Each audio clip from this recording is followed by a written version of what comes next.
Hello everyone, welcome once again in my YouTube channel in AK career academy.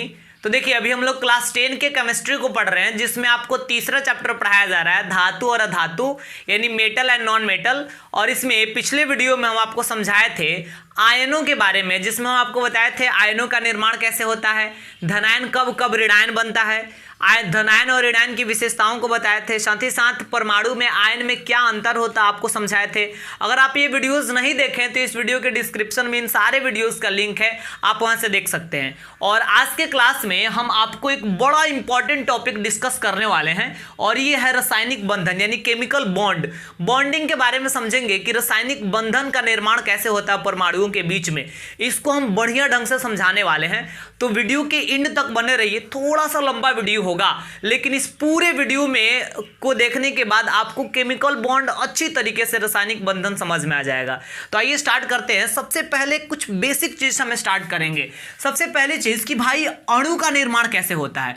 तो देखिए, कोई भी पदार्थ होता है ना, वो छोटे छोटे कणों से मिलकर बना होता है, और किसी भी पदार्थ के सबसे सूक्ष्मतम कण, सबसे छोटा कण जिसको खंडित नहीं किया जा सकता है, सबसे छोटा कण जो होगा उसी को हम परमाणु कहते हैं, एटम कहते हैं। ठीक है। और अणु का निर्माण कैसे होता है, तो देखिए, जब एक ही या विभिन्न तत्वों के दो या दो से अधिक परमाणुओं के बीच रासायनिक संयोग होगा, तब जाकर अणु का निर्माण होगा। जैसे मान लीजिए कि सोडियम का एक परमाणु है, और फिर सोडियम का ही एक और परमाणु है, और ये दोनों जब रासायनिक संयोग करेगा तो सोडियम के दो परमाणु के रूप में सोडियम के एक अणु का निर्माण होगा। यानी सोडियम के एक अणु में, यहां कुछ नहीं लिखा है तो एक यहां पे मानना है, सोडियम के एक अणु में सोडियम के कितने परमाणु होते हैं? दो परमाणु। यानी जब सोडियम के दो परमाणु आपस में मिलते हैं तब जाकर सोडियम के एक अणु का निर्माण होता है। ठीक है। दूसरी चीज, अब मान लीजिए कि सोडियम का एक परमाणु है और क्लोरीन का एक परमाणु है। समझिएगा, सोडियम का एक परमाणु है और क्लोरीन का भी एक परमाणु है। तो जब ये दोनों में रासायनिक संयोग होगा तो सोडियम क्लोराइड के एक अणु का निर्माण होगा। सोडियम क्लोराइड के यहां पे जानते हैं, यहां हम क्या कहेंगे, ये सोडियम क्लोराइड का एक अणु बना है। अगर यहां दो लिख देंगे ना तब कहेंगे सोडियम क्लोराइड का दो अणु बना है। तो मेरे कहने का मतलब कि जब एक ही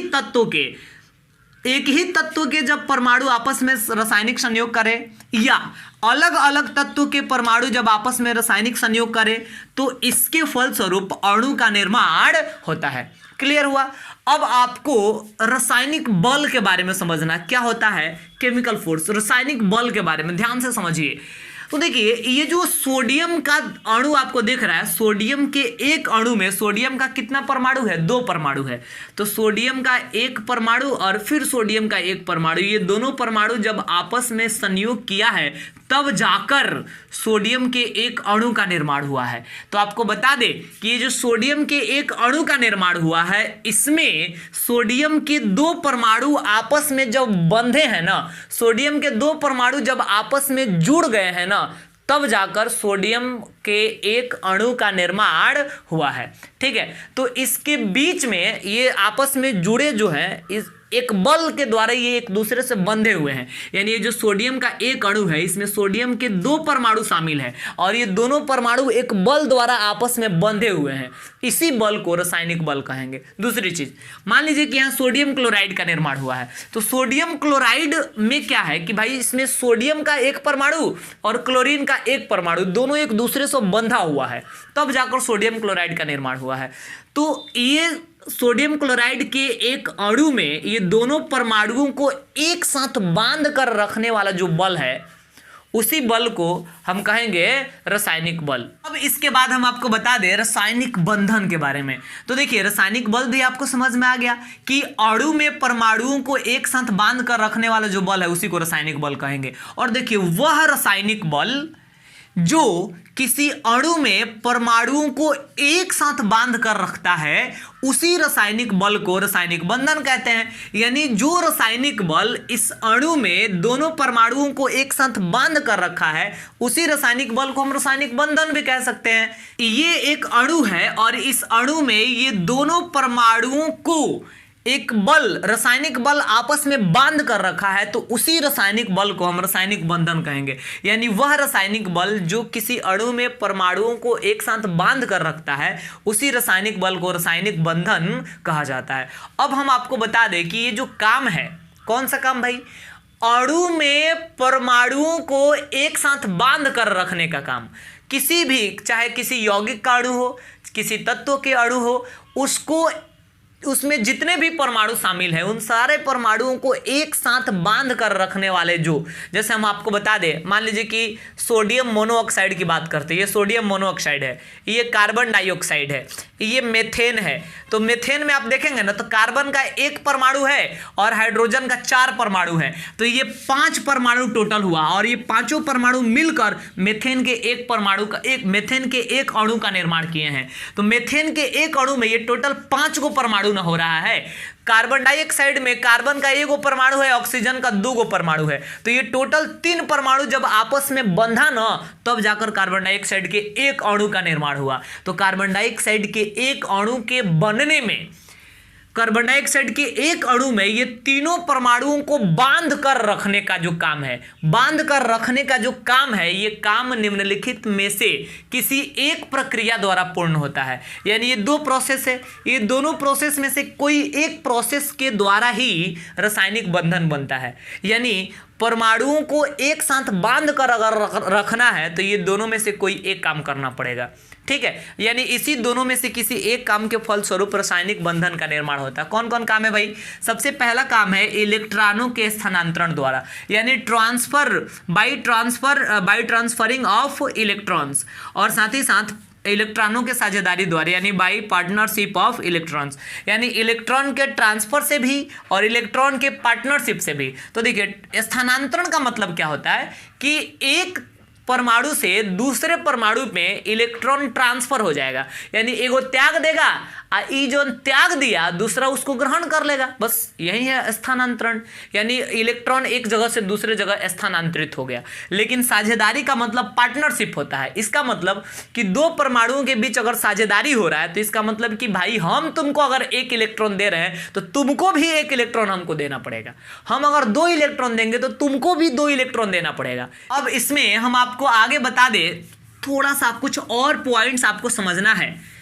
देखिए, पॉइंट्स ये समझना है कि समझिएगा इसको भी थोड़ा गौर से। जैसे मान लीजिए कि एक धातु है, एक मेटल है, ठीक है, और दूसरा अधातु है, ठीक है। तो ये दोनों के बीच में क्या होगा? ये दोनों के बीच में इलेक्ट्रॉनों का स्थानांतरण होगा, ये दोनों के बीच में इलेक्ट्रॉनों का स्थानांतरण होगा, ठीक है। दूसरी चीज, अगर एक अधातु है और दूसरा भी अधातु है, ठीक है, तो क्या होगा? तब इन दोनों के बीच में इलेक्ट्रॉनों का साझेदारी होगा, यानी इसमें पार्टनरशिप जो है ये होगा। लेकिन एक धातु है और दूसरा भी धातु है, तब ऐसा पॉसिबल नहीं है। यानी एक धातु दूसरे धातु से रिएक्शन करता ही नहीं है। ये आपको याद रखना है कि एक धातु दूसरे धातु के, मतलब एक धातु का परमाणु है, दूसरा भी धातु का परमाणु है, तो ये दोनों रिएक्शन नहीं करेगा। यानी दोनों में इलेक्ट्रॉनों का स्थानांतरण और साझेदारी कुछ नहीं होगा। लेकिन एक धातु है दूसरा अधातु है तो स्थानांतरण होगा, और एक अधातु है दूसरा भी अधातु है तो यहाँ भी यहाँ इलेक्ट्रॉनों का साझेदारी होगा, ठीक है। तो देखिए, ये दोनों काम में से अगर कोई भी एक काम हो रहा है ना तो रासायनिक बंधन का निर्माण हो जाएगा। तो अगर इलेक्ट्रॉनों के स्थानांतरण के फलस्वरूप रासायनिक बंधन बनेगा तो उसको हम कहेंगे वैद्युत संयोजक बंधन, यानी आयनिक बंधन। अगर इलेक्ट्रॉनों के साझेदारी के फलस्वरूप बंधन का निर्माण हो रहा है तो उसको हम बोलेंगे सहसंयोजक बंधन, ठीक है। तो इस प्रकार इस आधार पे हम रासायनिक बंधन को 2 भागों में क्लासिफाई कर सकते हैं। रासायनिक बंधन को 2 वर्गों में बांटा जा सकता है। कौन कौन? रासायनिक बंधन 2 प्रकार का हो गया, जिसमें एक को हम कहेंगे वैद्युत संयोजक बंधन, ठीक है, या इसका एक और नाम आप दे सकते हैं, आप इसको आयनिक यौगिक आयनिक बंधन भी आप इसको कह सकते हैं, वैद्युत संयोजक बंधन या आयनिक बंधन। और दूसरा होता है सह संयोजक बंधन, ठीक है। अब क्या होगा कि भाई इसको इंग्लिश में हम बोलेंगे इलेक्ट्रोवायलेंट बॉन्ड, ठीक है, या फिर आयनिक बॉन्ड भी इसको हम कह सकते हैं, इलेक्ट्रोवायलेंट बॉन्ड या आयनिक बॉन्ड। और ये जो सहसंयोजक बॉन्ड है, बंधन है, इसको हम बोलेंगे कोवैलेंट बॉन्ड। ठीक है, अब इस दोनों के बारे में बारी बारी से आपको समझना है। तो सबसे पहले हम आपको बताते हैं वैद्युत संयोजक बंधन के बारे में, जो बड़ा आसान है। तो देखिए, वैद्युत संयोजक बंधन की बात करेंगे तो बड़ा आसान सा डेफिनेशन, इसको अगर डिफाइन करने की कोशिश करें तो हम कहेंगे कि दो परमाणुओं के बीच, समझिएगा ध्यान से, दो परमाणुओं के बीच जब एक या एक से अधिक, एक भी हो सकता है या एक से अधिक भी हो सकता है, एक या एक से अधिक इलेक्ट्रॉनों के स्थानांतरण के फलस्वरूप बनने वाले रासायनिक बंधन को क्या कहते हैं? वैद्युत संयोजक बंधन कहते हैं। वैद्युत संयोजक बंधन कहते हैं। ठीक है, तो इस प्रकार ये बड़ा आसान है भाई इसका डेफिनेशन। दो परमाणुओं के बीच में जब एक या एक से अधिक इलेक्ट्रॉनों का स्थानांतरण होगा और उसके फलस्वरूप अगर रासायनिक बंधन का निर्माण हो रहा है तो उसको हम क्या कहेंगे? वैद्युत संयोजक बंधन। और इलेक्ट्रॉनों के स्थानांतरण की बात जब आती है तो कब होता है? जब एक धातु का परमाणु हो और दूसरा अधातु का परमाणु हो, तब जाके इलेक्ट्रॉनों का स्थानांतरण होता है। जैसे आपको एग्जाम्पल हम देते हैं, एग्जाम्पल्स हम इसको समझाएंगे। जैसे मान लीजिए कि सोडियम क्लोराइड की बात करते हैं, सोडियम क्लोराइड, ठीक है, जिसका सूत्र होता है NaCl का बनना, सोडियम क्लोराइड का बनना, इसी की हम बात कर लेते हैं। तो सोडियम क्लोराइड का जब निर्माण होता है तो आपको हम बता दें कि सोडियम का परमाणु संख्या कितना होता है? 11 होता है। यानी इसका इलेक्ट्रॉनिक विन्यास जब निकालेंगे तो होगा 2,8,1।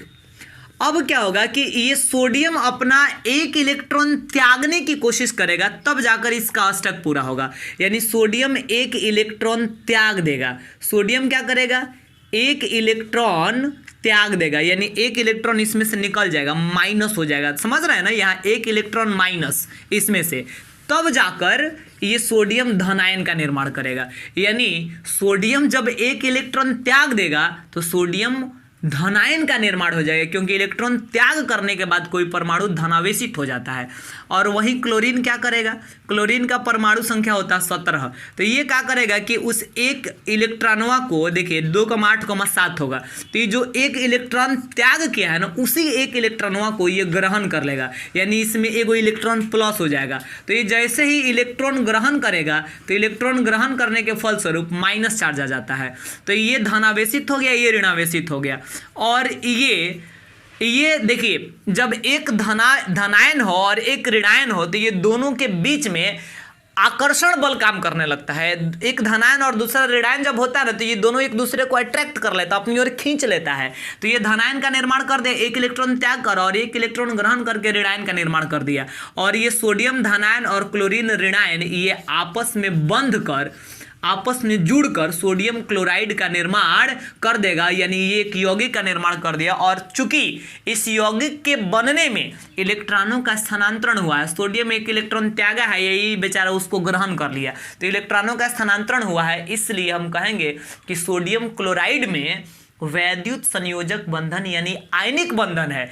इसलिए ये जो यौगिक है ना सोडियम क्लोराइड, ये वैद्युत संयोजक यौगिक या आयनिक यौगिक कहलाएगा, क्योंकि भाई आयनिक बंधन से ही ये बना है। ठीक है, चलिए कुछ और एग्जांपल्स आपको हम देते हैं। इतना आप उतार लेंगे क्योंकि हम इधर ही लिखने वाले हैं। आइए इसके कुछ और एग्जांपल्स को हम समझाते हैं ताकि ये पूरा क्लियर हो सके। ठीक है, वैद्युत संयोजक बंधन जो है, चलिए हम बात करते हैं कैल्शियम ऑक्साइड का। कैल्शियम ऑक्साइड का बनना, तो कैल्शियम ऑक्साइड की जब बात करेंगे तो इसका सूत्र होता है CaO, ठीक है, का बनना। इसका निर्माण कैसे होता है समझिएगा।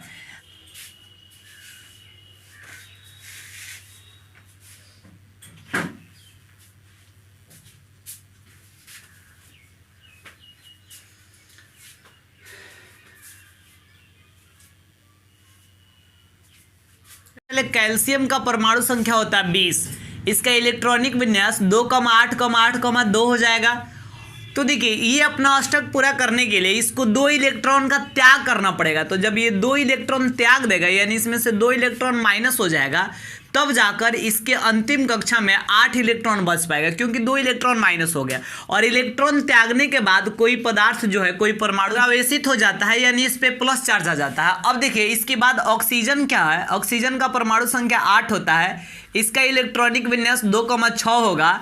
तब ये क्या करेगा, 2 इलेक्ट्रॉन इसको ग्रहण करना पड़ेगा, 2 इलेक्ट्रॉन इसको लेना पड़ेगा। तो ये जो कैल्शियम 2 इलेक्ट्रॉन का त्याग किया है, इसी 2 इलेक्ट्रॉन को ये ऑब्जॉर्व कर लेगा। तो इलेक्ट्रॉन ग्रहण करने के बाद किसी परमाणु पे माइनस चार्ज आ जाता है, यानी वो ऋणावेशित हो जाता है। लेकिन 2 इलेक्ट्रॉन ग्रहण करने के बाद इसका अष्टक पूरा हो जाएगा। और इस प्रकार कैल्शियम धनायन और ऑक्सीजन ऋणायन दोनों एक दूसरे से एक बंधन के द्वारा बंध जाएगा, जिस बंधन को हम वैद्युत संयोजक बंधन या आयनिक बंधन के नाम से जानेंगे। ठीक है, चल मान लीजिए कि हम बात करते हैं सोडियम मोनोऑक्साइड की। ठीक है, तो सोडियम मोनोऑक्साइड जो होता है, मोनोऑक्साइड का मतलब क्या हुआ कि ऑक्सीजन का एक परमाणु होना चाहिए, यानी सोडियम मोनोऑक्साइड में ऑक्सीजन का एक परमाणु हुआ, क्योंकि ऑक्साइड में मोनो शब्द का यूज हुआ है। डाइऑक्साइड रहता है यानी ऑक्सीजन में 2 परमाणु होगा, तो सोडियम मोनोऑक्साइड है तो यानी इसका सूत्र हो जाएगा Na2O। देखिए मोनो का मतलब एक होता है, यानी मोनोऑक्साइड का मतलब ऑक्सीजन का एक परमाणु, और ऑक्सीजन के एक परमाणु से रिएक्शन करने के लिए सोडियम के 2 परमाणु की आवश्यकता पड़ती है। क्यों भाई, क्योंकि सोडियम का परमाणु संख्या 11 होता है, इलेक्ट्रॉनिक विन्यास 2,8,1। एक इलेक्ट्रॉन ये जब त्याग कर देगा तब जाकर इसका अष्टक पूरा हो जाएगा और सोडियम जो है धनायन का निर्माण होगा एक इलेक्ट्रॉन त्यागने के बाद। लेकिन ऑक्सीजन के लिए क्या आवश्यक होता है कि भाई ऑक्सीजन का परमाणु संख्या 8 होता है, इलेक्ट्रॉनिक विन्यास 2,6, तो इसको 2 इलेक्ट्रॉन ग्रहण करने की आवश्यकता पड़ती है। 2 इलेक्ट्रॉन जब ये ग्रहण करेगा ना, तब जाकर इसका अष्टक पूरा होगा और इस पे इलेक्ट्रॉन ग्रहण करने के फलस्वरूप इस पे माइनस चार्ज जो है आ जाएगा। तो अब आप खुद से सोचिए कि सोडियम एक इलेक्ट्रॉन का त्याग कर रहा है और इसको 2 इलेक्ट्रॉन की आवश्यकता है, तो सोडियम का अकेला परमाणु इसके 2 इलेक्ट्रॉन की इच्छा को पूरा नहीं कर सकता है, इसलिए सोडियम का 2 परमाणु लगेगा, दोनों एक एक इलेक्ट्रॉन त्याग करेगा और उस एक एक इलेक्ट्रॉन को ग्रहण करेगा, तब इसका 2 इलेक्ट्रॉन जो है इसको मिल पाएगा ऑक्सीजन को और सोडियम मोनोऑक्साइड का निर्माण हो पाएगा।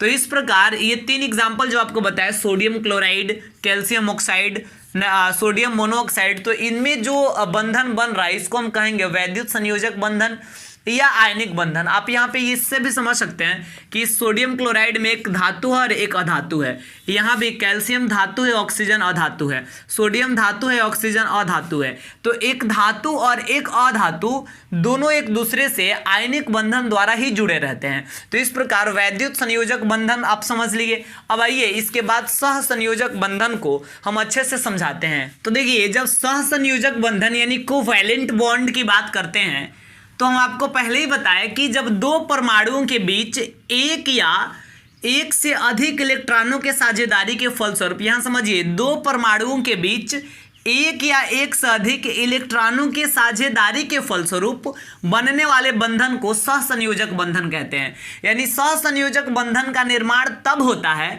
जब 2 परमाणुओं के बीच एक या एक से अधिक इलेक्ट्रॉनों का साझेदारी होता है, यानी पार्टनरशिप होता है। पार्टनरशिप का मतलब कि अगर एक परमाणु इलेक्ट्रॉन दे रहा है, तो अगर 2 इलेक्ट्रॉन दिया है तो दूसरे परमाणु से भी वो 2 इलेक्ट्रॉन लेगा, इसको हम बोलेंगे साझेदारी यानी पार्टनरशिप। सहसंयोजक बंधन जो होता है ये 3 प्रकार का होता है। कौन कौन है? पहला है एकल सहसंयोजक बंधन जिसको हम कहेंगे सिंगल कोवैलेंट बॉन्ड, दूसरा है द्विसहसंयोजक बंधन यानी डबल कोवैलेंट बॉन्ड, और फिर त्रिक सहसंयोजक बंधन यानी ट्रिपल कोवैलेंट बॉन्ड। तो देखिए एकल सहसंयोजक बंधन में क्या होगा कि इसका निर्माण जो है एक एक इलेक्ट्रॉनों के साझेदारी के फलस्वरूप होता है, यानी 2 या 2 से अधिक परमाणु जो भाग लेकर रासायनिक बंधन बना रहे हैं और सभी परमाणुओं के बीच में अगर एक एक इलेक्ट्रॉनों की साझेदारी हो रही है तो हम उसको बोलेंगे एकल सहसंयोजक बंधन। और द्विक सहसंयोजक बंधन जो है इसका निर्माण 2-2 इलेक्ट्रॉनों के साझेदारी के फलस्वरूप होता है, जबकि त्रिक सहसंयोजक बंधन का निर्माण 3-3 इलेक्ट्रॉनों के साझेदारी के फलस्वरूप होता है, यानी इसमें 3-3 इलेक्ट्रॉनों का पार्टनरशिप होता है। तो बड़ा आसान है, आपको एग्जाम्पल से पूरा क्लियर होगा। जैसे मान लीजिए कि इसका एग्जाम्पल हम आपको बता दें, हाइड्रोजन के अणु का बनना, H2 का मतलब क्या, हाइड्रोजन का एक अणु हो गया। तो हाइड्रोजन के अणु के निर्माण में एकल सहसंयोजक बंधन का निर्माण होता है। देखिए कैसे, क्योंकि हाइड्रोजन का परमाणु संख्या 1 होता है तो इसका इलेक्ट्रॉनिक विन्यास भी 1 होगा, यानी इसका एक ही कक्षा है और उसमें 1 इलेक्ट्रॉन है। फिर यहाँ एक हाइड्रोजन का 2 परमाणु है ना, तो एक परमाणु के अंतिम कक्षा में 1 इलेक्ट्रॉन और फिर इस परमाणु के भी अंतिम कक्षा में 1 इलेक्ट्रॉन। तो यह हाइड्रोजन क्या करेगा कि इसका 1 इलेक्ट्रॉन ग्रहण करेगा, इसका 1 इलेक्ट्रॉन ले लेगा। तो ये जब हाइड्रोजन इसको 1 इलेक्ट्रॉन दिया है तो ये भी इसका 1 इलेक्ट्रॉन लेगा और इस प्रकार दोनों का इलेक्ट्रॉन, दोनों के पास 2-2 इलेक्ट्रॉन हो जाएगा। तो ये हीलियम जैसा विन्यास प्राप्त कर लेगा 2-2 इलेक्ट्रॉन पाकर और ये स्थायी बन जाएगा। ठीक है, तो इस प्रकार हाइड्रोजन के अणु के निर्माण में हाइड्रोजन के दोनों परमाणु 1-1 इलेक्ट्रॉनों का पार्टनरशिप किए हैं, इसलिए इसमें हम एकल सहसंयोजक बंधन मानेंगे। वैसे ही मान लीजिए कि क्लोरीन के अणु के बनने की हम बात करते हैं कि क्लोरीन के अणु का निर्माण जो है ये देखिए कैसे होता है। क्लोरीन के अणु का बनना, तो क्लोरीन का परमाणु संख्या होता है कितना, 17। इलेक्ट्रॉनिक विन्यास हो जाएगा 2,8,7, यानी इसके अंतिम कक्षा में 7 इलेक्ट्रॉन है। तो देखिए कैसे इंडिकेट करेंगे, 7 इलेक्ट्रॉन है ना, तो यहां पे हम क्या करेंगे, 1 इलेक्ट्रॉन, 2, 3, 4, 5, 6 और 7। ठीक है, वैसे ही 2, 2, 4, 2, 6 और 1, 7, 7 इलेक्ट्रॉन दोनों क्लोरीन के बाहरी कक्षा में है। ठीक है, तो अब ये क्लोरीन का परमाणु क्या करेगा कि इधर वाले क्लोरीन के परमाणु से 1 इलेक्ट्रॉन ले लेगा और चूंकि ये 1 इलेक्ट्रॉन दिया है इसलिए ये भी इसका 1 इलेक्ट्रॉन ग्रहण करेगा। तो देखिए इसके पास 7-7 ऑलरेडी था, 1-1 इलेक्ट्रॉनों का पार्टनरशिप कर लिए तो 8-8 इलेक्ट्रॉन इन दोनों के पास हो गया, यानी अष्टक भी पूरा हो गया और दोनों इलेक्ट्रॉन का जो आवश्यकता था वो भी फुलफिल हो गया। तो इस प्रकार क्लोरीन के एक अणु के बनने में क्लोरीन के दोनों परमाणुओं के बीच 1-1 इलेक्ट्रॉनों का पार्टनरशिप हो रहा है, इसलिए इसमें हम मानेंगे कि एकल सहसंयोजक बंधन है दोनों के बीच में। ठीक है, अब आगे चलिए कुछ और एग्जाम्पल्स हम आपको समझाते हैं। जैसे मान लीजिए मेथेन की बात करते हैं। मेथेन सूत्र क्या होता है, CH4। तो मेथेन का बनना, इसमें भी एकल सहसंयोजक बंधन काम करता है। कैसे भाई, तो मेथेन में कार्बन का 1 परमाणु है और हाइड्रोजन का कितना है, 4 परमाणु है। तो आपको हम बता दें कि कार्बन का परमाणु संख्या 6 होता है, कार्बन का परमाणु संख्या 6 यानी इलेक्ट्रॉनिक विन्यास 2,4 और हाइड्रोजन का तो 1 होता है, यानी उस हाइड्रोजन के पास मात्र 1 ही कोई इलेक्ट्रॉन है। तो हाइड्रोजन के पास 1 ही कोई इलेक्ट्रॉन है, इस वाले हाइड्रोजन के पास भी, इसके पास भी और इसके पास भी। लेकिन कार्बन के अंतिम कक्षा में कितना इलेक्ट्रॉन है, 4 इलेक्ट्रॉन है। अब देखिए मेथेन में कार्बन का 1 परमाणु है तो 1 ही को लिखे हैं, हाइड्रोजन का 4 परमाणु है तो 4 शो किए हैं। ठीक है, अब कार्बन के अंतिम कक्षा में 4 इलेक्ट्रॉन है तो अंतिम कक्षा के इलेक्ट्रॉन को शो करना है 1, 2, 3, 4 हो गया। अब ये देखिए हाइड्रोजन क्या चाहता है कि हमारे अंतिम कक्षा में 2 इलेक्ट्रॉन हो जाए ताकि हीलियम जैसा विन्यास प्राप्त कर ले। तो हाइड्रोजन के पास 1 तो ऑलरेडी रहता है तो ये कार्बन का 1 इलेक्ट्रॉन ले लेगा, ये वाला हाइड्रोजन भी कार्बन का 1 इलेक्ट्रॉन ले लेगा, ये वाला हाइड्रोजन भी कार्बन का 1 इलेक्ट्रॉन ले लेगा और ये वाला हाइड्रोजन भी कार्बन का 1 इलेक्ट्रॉन ले लेगा। तो ये चारों हाइड्रोजन का परमाणु कार्बन के 1-1 इलेक्ट्रॉन को ग्रहण करके हीलियम जैसा विन्यास प्राप्त कर लेंगे। और ये कार्बन चूंकि चारों हाइड्रोजन को 1-1 इलेक्ट्रॉन दिया है इसलिए चारों हाइड्रोजन से 1-1 इलेक्ट्रॉन लेगा भी। तो कार्बन के पास ऑलरेडी पहले से ही 4 इलेक्ट्रॉन थे और चारों से 1-1 इलेक्ट्रॉन जब ले लेगा तो इसके पास भी कितने इलेक्ट्रॉन हो जाएंगे, 8 इलेक्ट्रॉन हो जाएंगे। तो इस प्रकार कार्बन भी मतलब निष्क्रिय गैस के भांति विन्यास प्राप्त कर लिया, 8 इलेक्ट्रॉन अंतिम कक्षा में करके, और हाइड्रोजन भी हीलियम जैसा विन्यास प्राप्त कर लिया। तो आप समझ सकते हैं कि कार्बन और हाइड्रोजन के परमाणुओं के बीच में 1-1 इलेक्ट्रॉनों का पार्टनरशिप हुआ है। तो इसमें भी एकल सहसंयोजक बंधन है क्योंकि हाइड्रोजन 1 कार्बन को दिया है, कार्बन का 1 लिया है, मतलब कार्बन और प्रत्येक कार्बन और हाइड्रोजन के परमाणुओं के बीच में 1-1 इलेक्ट्रॉन का पार्टनरशिप हुआ है। तो एकल सहसंयोजक बंधन इसमें हम मानेंगे। एक और एग्जाम्पल आपको हम समझाते हैं। जैसे मान लीजिए कि हम अमोनिया की बात करते हैं। अमोनिया का निर्माण कैसे होता है, अमोनिया का सूत्र होता है NH3। ठीक है, इसका बनना, अमोनिया का बनना, तो आपको बता दें कि अमोनिया में जो नाइट्रोजन है इसका परमाणु संख्या 7 होता है, इलेक्ट्रॉनिक विन्यास 2,5। नाइट्रोजन का, अमोनिया में नाइट्रोजन का 1 परमाणु है और हाइड्रोजन का कितना परमाणु होता है, 3। 1 मान लीजिए कि यहाँ 2 और 1 यहाँ लिख दिया हम 3। ठीक है, तो हाइड्रोजन के अंतिम कक्षा में तो 1 ही इलेक्ट्रॉन होता है ना, हाइड्रोजन के अंतिम कक्षा में 1 इलेक्ट्रॉन शो कर दिए और नाइट्रोजन के अंतिम कक्षा में 5 इलेक्ट्रॉन है। तो 1, 2 3 4 5 500 कर दिया। अंतिम कक्षा में 5 इलेक्ट्रॉन है तो ये हाइड्रोजन क्या करेगा कि नाइट्रोजन का 1 इलेक्ट्रॉन ग्रहण करेगा ताकि इसके पास 2 इलेक्ट्रॉन हो जाए, हीलियम जैसा विन्यास प्राप्त कर ले। ये वाला हाइड्रोजन भी नाइट्रोजन का 1 इलेक्ट्रॉन ले लेगा और ये वाला हाइड्रोजन भी नाइट्रोजन का 1 इलेक्ट्रॉन ले लेगा। तो नाइट्रोजन के पास पहले से 5 इलेक्ट्रॉन था और एक एक इलेक्ट्रॉन तीनों हाइड्रोजन को दिया है, तो तीनों से एक एक इलेक्ट्रॉन लेगा भी, तो इसके पास 5 और 3 8 इलेक्ट्रॉन टोटल हो जाएगा। तो इसमें भी आप देखिए कि नाइट्रोजन हाइड्रोजन के साथ एक एक इलेक्ट्रॉनों का पार्टनरशिप कर रहा है, ठीक है। तो इसलिए इसमें भी एकल सहसंयोजक बंधन बनेगा, तो इसमें तो कोई दिक्कत नहीं है। अब इसके बाद आइए हम द्विसहसंयोजक बंधन को समझाते हैं। तो यहाँ पहले ही बताया कि इसके निर्माण में इलेक्ट्रॉन दो इलेक्ट्रॉनों की साझेदारी होती है, यानी जब दो या दो से अधिक परमाणुओं के बीच दो इलेक्ट्रॉनों की साझेदारी हो तो उसको हम तब कहेंगे कि द्विसहसंयोजक बंधन उसके बीच बन रहा है, ठीक है। जैसे इसके एग्जाम्पल की हम चर्चा कर ले। इसके एग्जाम्पल में मान लीजिए कि हम शामिल करते हैं ऑक्सीजन के अणु का बनना, ठीक है, ऑक्सीजन का बनना, ऑक्सीजन के अणु का बनना O2 का। तो ऑक्सीजन का परमाणु संख्या कितना होता है 8, यानी इसका इलेक्ट्रॉनिक विन्यास हो जाएगा 2,6। और ऑक्सीजन के एक अणु में ऑक्सीजन का 2 परमाणु है, तो देखिए ऑक्सीजन का 2 परमाणु मान लीजिए कि हम दे दिए 2 परमाणु है, तो अंतिम कक्षा में 6 इलेक्ट्रॉन है, तो यहाँ 2 हो गया, 2 और 2 4, 5 और 1 6, यहाँ भी 6 इस वाले ऑक्सीजन का भी, तो 2 3 4 5 6। तो ऑक्सीजन के एक परमाणु के पास ऑलरेडी 6 इलेक्ट्रॉन है, तो अष्टक पूरा करने के लिए इस वाले परमाणु से 6 इलेक्ट्रॉन लेना पड़ेगा, तो 8 हो जाएगा।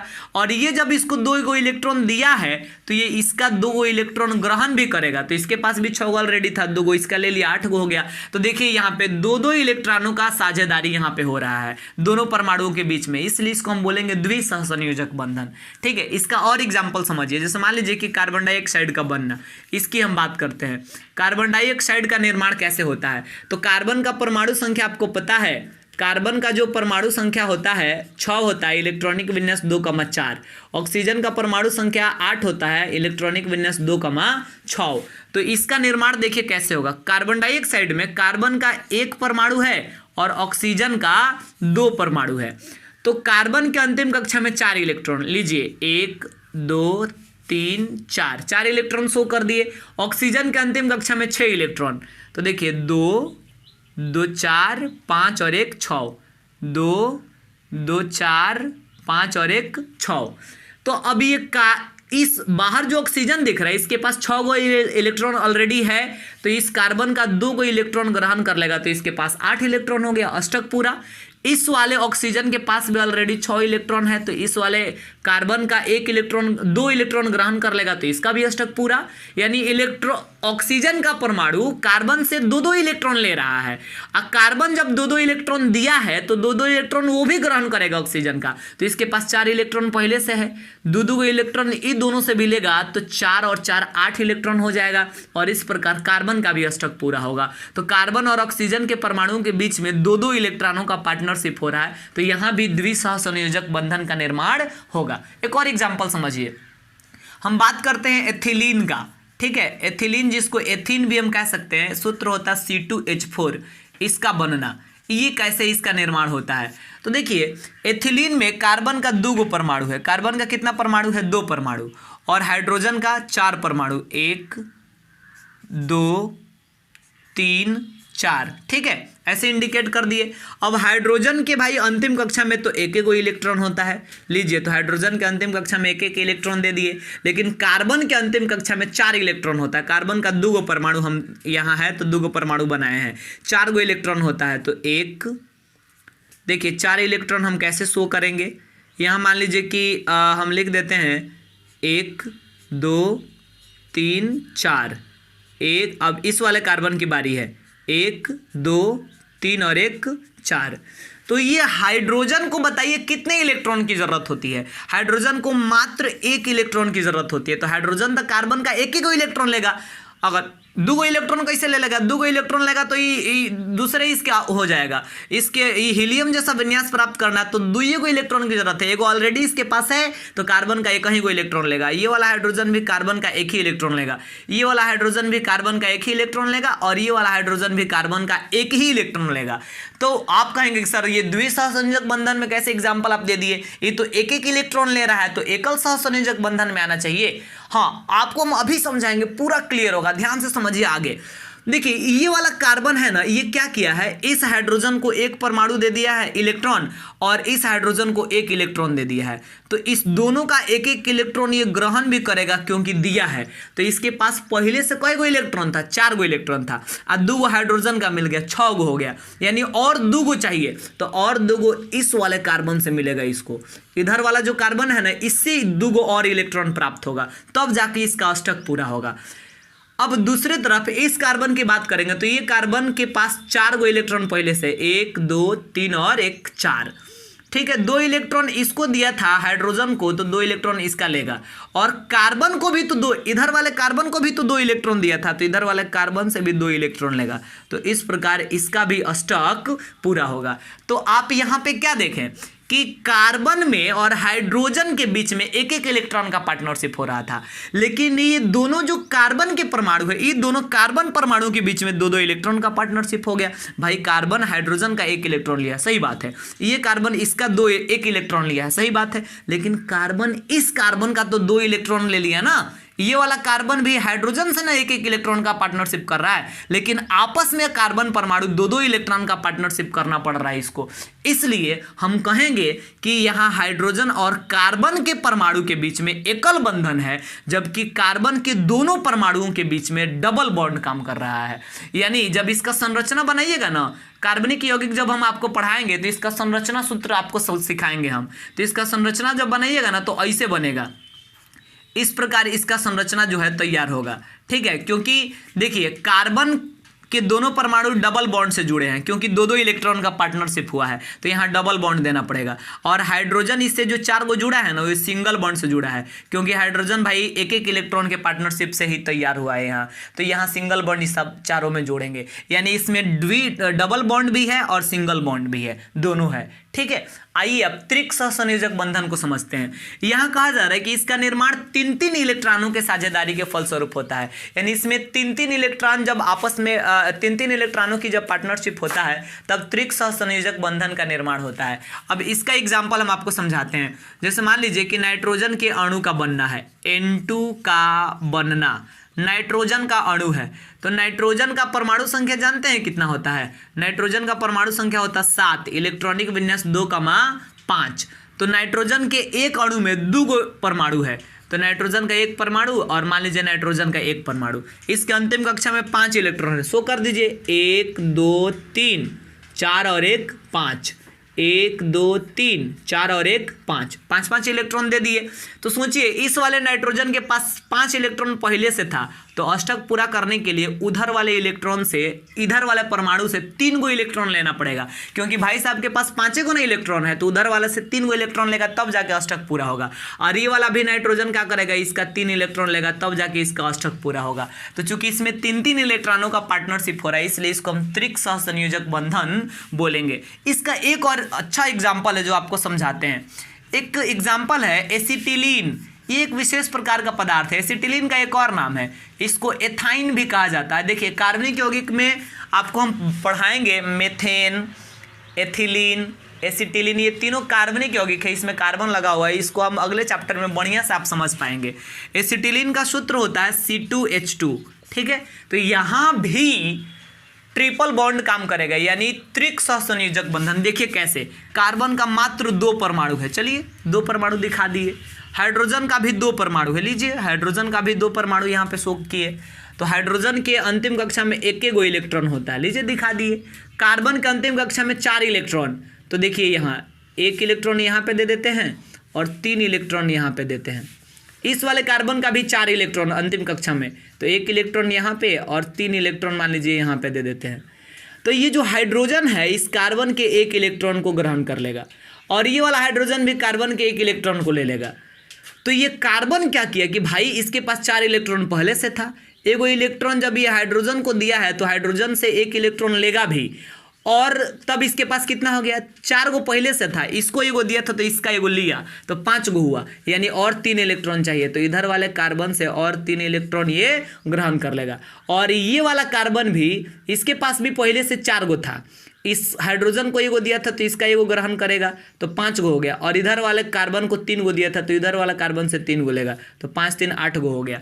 तो आप समझ सकते हैं कि कार्बन और हाइड्रोजन के परमाणुओं के बीच एक एक इलेक्ट्रॉन का साझेदारी हुआ है, यानी कार्बन और हाइड्रोजन के परमाणुओं के बीच सिंगल बॉन्ड है, लेकिन ये दोनों कार्बन परमाणुओं में 3-3 इलेक्ट्रॉनों का पार्टनरशिप हुआ है, यानी कार्बन परमाणुओं के बीच में ट्रिपल बॉन्ड है। तो इसका संरचना सूत्र बनाना होगा ना, तो कार्बन के परमाणुओं को ट्रिपल बॉन्ड से और हाइड्रोजन के परमाणुओं को सिंगल बॉन्ड से जोड़ना होगा। ठीक है, तो इस प्रकार ये त्रिक सहसंयोजक बंधन का निर्माण होता है। तो देखिए आज के क्लास में हम आपको कंप्लीटली समझाएं रासायनिक बंधन के बारे में। सबसे पहले बताएं रासायनिक बंधन क्या होता है, उसको समझाने के लिए रासायनिक बल के बारे में बताएं। उसके बाद रासायनिक बंधन 2 प्रकार का होता है, वैद्युत संयोजक बंधन जिसको आयनिक बंधन कहते हैं, उसके बारे में समझाएं एग्जाम्पल्स के साथ। फिर उसके बाद सहसंयोजक बंधन के बारे में भी आपको पूरी तरीके से बताइए, इसका डेफिनेशन, इसका प्रकार एग्जाम्पल्स के साथ। तो उम्मीद करते हैं कि आपको ये वीडियो अच्छा से समझ में आया होगा। इस वीडियो में हम इतना ही रहने देते हैं और अगले वीडियो में इससे आगे बढ़ के हम आपको बताने वाले हैं कि जो वैद्युत संयोजक यौगिक बनता है, यानी वैद्युत संयोजक बंधन के कारण जिस यौगिक का निर्माण होता है और फिर सहसंयोजक बंधन के कारण जिस यौगिक का निर्माण होता है, उन यौगिकों की क्या विशेषताएं होती है और फिर उन यौगिकों में क्या अंतर होता है, इसको हम अगले क्लास में समझेंगे।